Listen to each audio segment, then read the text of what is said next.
Spencer, the UCI Road World Championships are going on this weekend in Austria. Who's your pick to win? Ooh, maybe Valverde, maybe Alaphilippe, or maybe Fred Dreyer. That's right, thanks to our good friends at Zwift, regular schmoes like me and you can race on the Innsbruck Worlds course. Zwift has recreated the entire 24-kilometer Olympia circuit, including that punishing 8-kilometer climb. Yeah, Fred, you can ride this course in the comfort of your home, enjoying the beautiful graphics, the views of the Austrian Alps, and you can do this in-game, racing against your friends. And, if you aren't quite up to challenging for a KOM on the entire circuit, there are 8 Strava segments along the way that you can aim for.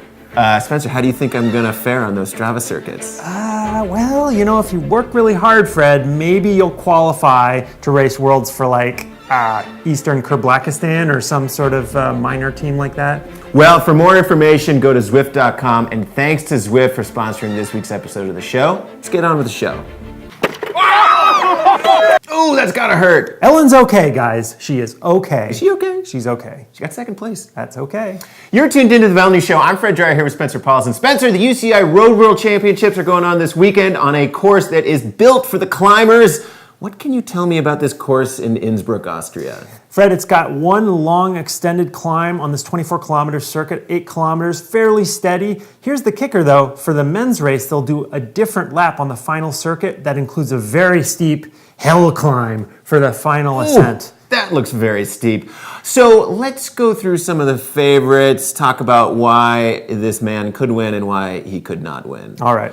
Julian Alaphilippe, very punchy, explosive climber, riding for Team France. I think he could win because he's on incredible form right now. He just won the Tour of Britain. Spencer, why can't Alaphilippe win? Alaphilippe's a great climber, but the trouble with the French team is they've got too many chefs in the kitchen. They've got Thibaut Pinot, they've got Romain Bardet. Who's the leader on this team? I don't know, but I gotta think they all have ambitions to be the first Frenchman to win world championships since Laurent Brochard in 1997. Fantastic hair. Next on my list is Alejandro Valverde. KG smart racer. He can win because he's one of the best one-day racers in the world, tactically very smart, and he's probably on some good form after the Vuelta. Spencer, why can't Valverde win? I don't know. I think I disagree with you on the Vuelta thing because he looked terrible that last week of the Vuelta. I'm worried that he's overcooked coming into this World Championships because he did also race the Tour de France. All right, last guy on my list is Yates. Okay, but which one? Either one, Simon or Adam. Yeah, sure, Fred. Well, I think Adam could be a good pick because he came on strong in that final week of the Vuelta to support his twin brother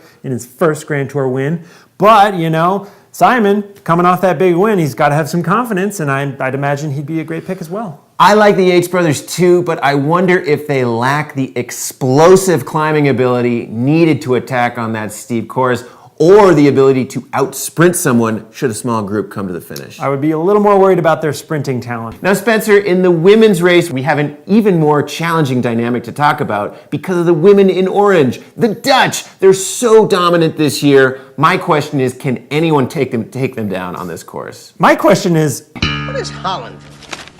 It's a country right next to Belgium. Then who are the Dutch? the Dutch clearly on great form. They swept the elite women's time trial on Tuesday with Annemiek van Vleuten winning the rainbow jersey her second year in a row. I'm thinking that Van Vleuten is going to sweep this season. She's already won La Course, Giro Rosa, the individual time trial worlds. Man, what if she wins another rainbow jersey? It wouldn't surprise me. Anyway, stay tuned to VeloNews.com for news and updates from the UCI Road World Championships. Spencer, bit of a nip in the air. I think it's cyclocross time. Pumpkin spice lattes are on the menu. And you know, this year the country's best professional male and female cyclocross racers face a bit of a conundrum. In 2017, they had this US Cup CX series to chase. That has gone away, which means there's a real grab bag of races out there for them to target. That's right, Fred. The USA Cycling Pro CX calendar is really the only thing that has some kind of unity to it, I suppose. But it's basically the kitchen sink approach where any UCI race gets included on this calendar. That means more than 40 races this season on the calendar, and a lot of them actually overlap, so you literally cannot do all these races. So we caught up with some of the country's fastest male and female crossers to find out which races they're targeting and what their season is actually going to look like. I do miss some kind of series in the US, you know, that that would kind of bring us together those 4 weekends or whatever, how many weekends.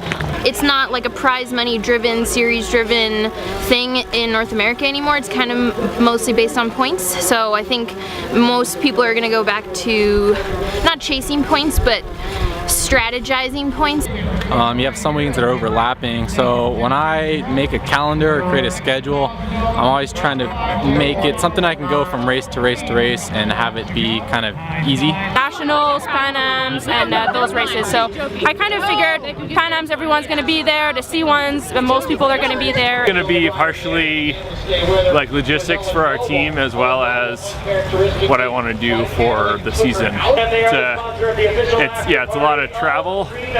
What does the next couple days look like for you from a travel perspective? Yeah, tomorrow I'm taking a plane to Chicago. I'm gonna be on the flight tomorrow heading to Wisconsin. But Bikes night or what, but we fly tomorrow morning, so it's like recover as quick as possible. Sleeping at the Holiday Inn there. Fly out Friday to Madison and then race the World Cup. A bit hectic, but I think it's all going to work out. It doesn't seem too bad to me. So Spencer, I gotta ask you, what cyclocross races are you gonna be targeting this year? I like the little ones. I like, you know, alley cat style, or like the kind of weird ones. Ooh, what about the Halloween ones where you have to wear a costume? I love costume races. If you're not wearing a costume in a Halloween cross race, you're doing it wrong. Well, for Spencer Paulison, I'm Fred Dreyer. Thanks for tuning into the VeloNews Show. We'll see you next week. I think Joey's okay.